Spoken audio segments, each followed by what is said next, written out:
Hi, I'm Jen Davies. I'm the Manager of Career Development Services at the Academic Advising and Career Center. And it's my pleasure to welcome parents and family members to get started.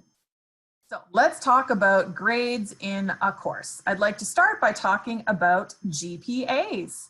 GPA stands for grade point average. And there's a couple of different GPAs that your student will have in their record. There's the SGPA, which is the sessional grade point average.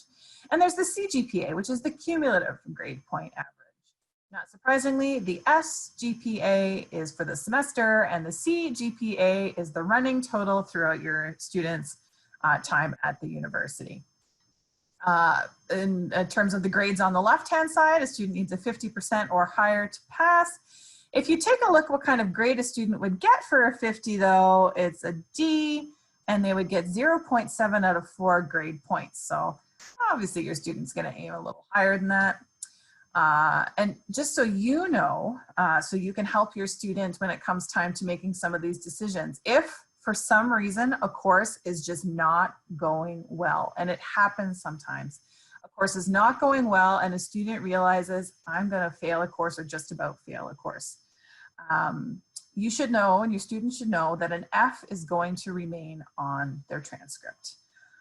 Now there are opportunities to retake a limited number of courses, but in general, an F is going to remain on a student's transcript, except in those couple of cases. And it's a good idea to just not have to deal with one. So we're going to talk about opportunities for getting out of a course if this is happening, and when a student should think about doing that.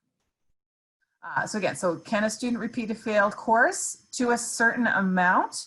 But over those certain amount, both are going to count to the GPA. So it's very important that a student be thoughtful and be reflecting on their performance throughout a course so that they don't accidentally end up with one of these on their transcript. It does happen, and it's definitely not the end of the world, but where it can be avoided, certainly that's kind of right. Now, I know this is an unusual thing for you to think about probably in your house, because I know your student got into U of T, right? When students who get into U of T aren't used to seeing failed courses, they're having to deal with decisions around failing courses on their transcript, but it does happen, and we work with students around making decisions about what to do about this. But they have to be reflecting, they have to be figuring out, where am I at? How well is this course going really? And if a student passes a course, you should know that a student cannot repeat it for credit typically. And so if a student gets, unfortunately gets that D-, they got that D-, and it's going to stay, and they can't repeat it for credit. Now, could they repeat it for grad school admissions? So in my hypothetical, in a hypothetical world, let's say a student's applying to a master's program, and the master's program needs at least a B in stats, and your student got a D in stats. Oops. So your student can definitely retake that course to show that they actually do get stats. Something went wrong in that course. It can happen. Your student can totally redo it, and the grad school admissions committee isn't blind, so they're going to see that the student actually can do the stats, but it won't count for credit toward the degree. Okay, so that's just something to be aware of. So let's actually take a look at what a transcript looks like. So this is a pretty realistic transcript. And you can see here we have AJ's courses. I'm just going to zoom in on a couple. So AJ took Math A29, Calculus for Life Sciences, got a 67. AJ's grade was a C+, and the course average was a C. I should bring those up for you. That was in the fall term, and AJ's fall semester was a sessional GPA of 2.94 and then a cumulative GPA of 2.8 in the winter. Okay, oh sorry, so a winter sessional GPA was 2.94 and cumulative GPA was 2.8, which is pretty interesting to know. And that's a good solid B right there. So AJ's on a good track. What do you notice about some of AJ's course choices and grades overall? AJ took Life on Earth, Intro Chemistry, Calculus, Intro Psych, and then Critical Issues in Politics, and then pretty much the same thing the next semester, part 2 of everything. What I would like to highlight is that AJ's grades in political science, and then AJ's grades in psychology, which wasn't something AJ was really thinking about studying, were really strong. And in the end, AJ might have been thinking about doing maybe a really deep dive into biology through their degree. And in the end, AJ did decide to do 2 majors, which is allowed. AJ is doing 2 majors, one in biology and one in political science, because those poli-sci grades are pretty awesome. And as you can see, AJ is doing better than everyone else. You can see that for example, in winter at the bottom, AJ has an A- in political science, but the course average is a C. So AJ is doing much better than average in that one. So where are grades kept anyway? So your student's going to start talking about Acorn, and Acorn is our student information system. And it's going to be important that your student maintain their personal information up to date. Make sure that we have an up-to-date email address, up-to-date phone number, up-to-date mailing address. We're not going to send too much to your address, but it's useful for us to have a correct address on there. And yes, I did just say that we're not going to mail things home to you. So we are environmentally friendly, and your student is going to get everything by email. So again, it's very important that they have their U of T email, preferably entered in Acorn, so that we know that their U of T emails are reaching them, because that is our official method of communication. This is also where your student can view and update their financial information. As you can see, AJ seems to owe $622 still, so I would encourage AJ to get that paid off. We do charge interest on money owed to the university at a certain point, so do encourage your student to get that paid off. So it's very easy for a student to get financial information and share it with you if you are part of the team of people who are supporting them financially. So as I just said, student information is digital. So all of your students' records are digital and also confidential. And that includes their grades. We are not sending any report cards home. That doesn't happen anymore. Their financial accounts, as I just said, are easily accessible online, so please ask your student for them. And their class timetable is also online. The university is bound by the Freedom of Information Protection and Privacy Act. So one of the reasons we moved this online, where it's easily accessible for a student to share with you if they feel like they need to, if it's appropriate. We leave that up to them. But because of the FIPA laws, we make sure that we are protecting your students' privacy. So if you should need any of that kind of information, please do ask your student for it. Now, that being said, if you are worried about your student, there is no limit to what you can tell us. So if you're worried about your student, please pick up the phone, call somebody, call the AANCC. Again, we're a good place to start, and tell us what you're worried about. We take every one of those phone calls very, very seriously, and we will reach out to your student and see if we can get them to respond to you. And we will find ways to support them as much as we can if it turns out that there is something going on for your student. So again, there's a limit to what we can tell you about your student because our relationship is with them. But there's no limit to what you can tell us, because you know them. You know if their behavior changes. You know if something seems to be up or something strange is going on for your student. Trust those instincts, and please rope us into helping to support your student if you're worried. So where do you get good information about what's going on academically for your student? The best place is probably the Registrar's Office. We like to call it the go-to place for important information. So on the Registrar's Office website, you will find the calendar. And the calendar isn't a January, February, March calendar. The calendar is actually a list of courses, the list of programs, the list of enrollment requirements for those programs, program and degree requirements for your student, as well as important academic policies that by virtue of studying at the university, your student has agreed to participate in. So do check out the Registrar's website for the calendar, and also have your student check out the Registrar's Guide, which is also posted on the Registrar's Office. And it has things like program and course enrollment information, how to do it, important dates, which we're going to talk about, information about OSAP and fees and scholarships and bursaries.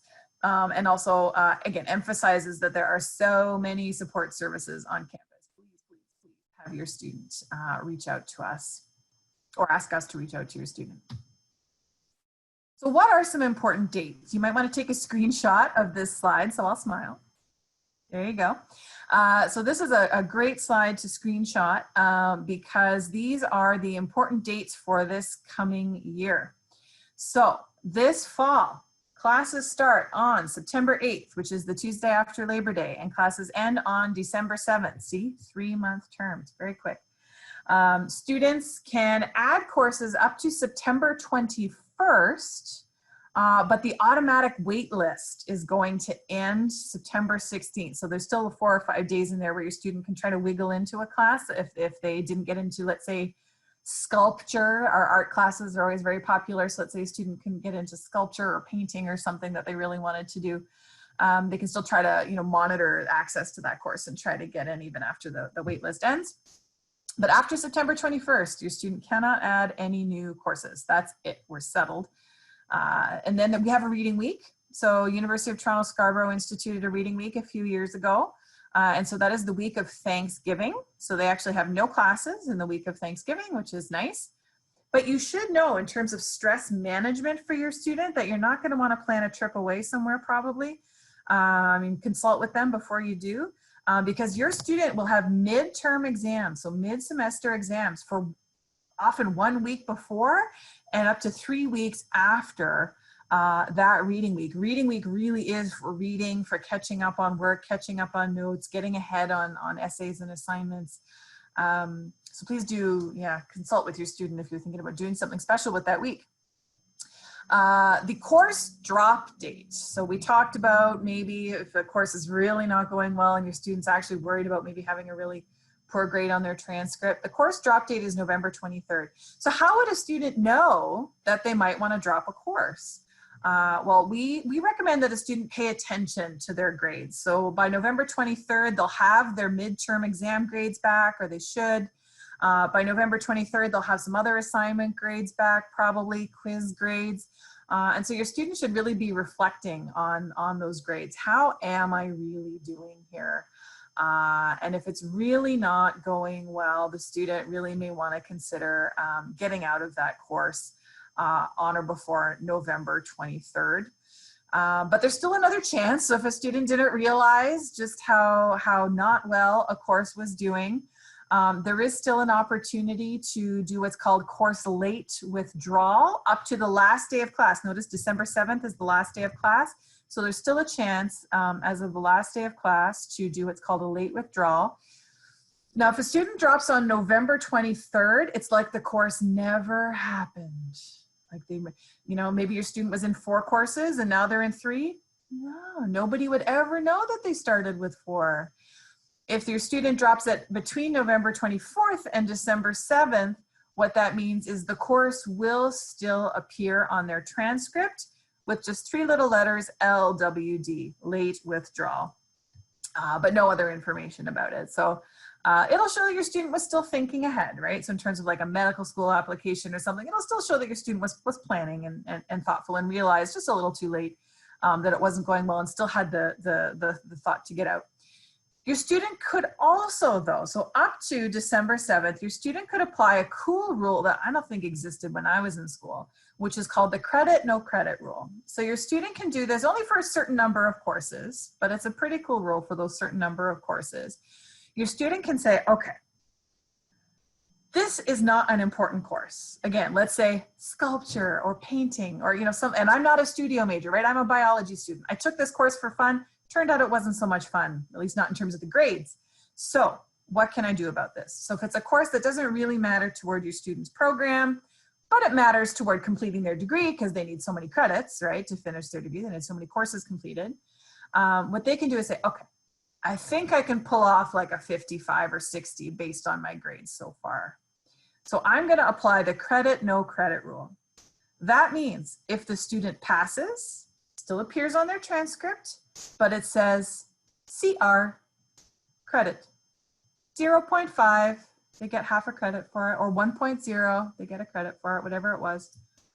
And no one ever knows what the grade was.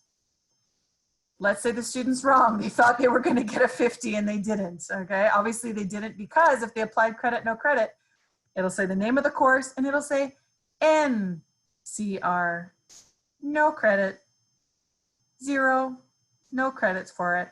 But you know what? It's still better than a bad grade really dragging someone's GPA down possibly. So again, those are options. We're happy to walk a student through. You don't have to understand this in detail. Just know that it's an option. Know that you can tell your student, you know, someone told me there are ways that you can get out of a course. But please notice that all of this happens before classes are over. The last day to get out of one of these things is the last day of class, okay? There's a short study break, December 8th and 9th, and then we get into exams December 10th to 22nd. After class is over, your student really should write their exam, even if they were thinking, oh no, but I think I'm gonna fail. Well, they're gonna fail it worse if they don't write their exam. They should come and talk to us. We can coach them through it, or go to the registrar, we can talk them through it. But at that point, they really should write their exam. All right, and then, so that's the fall semester.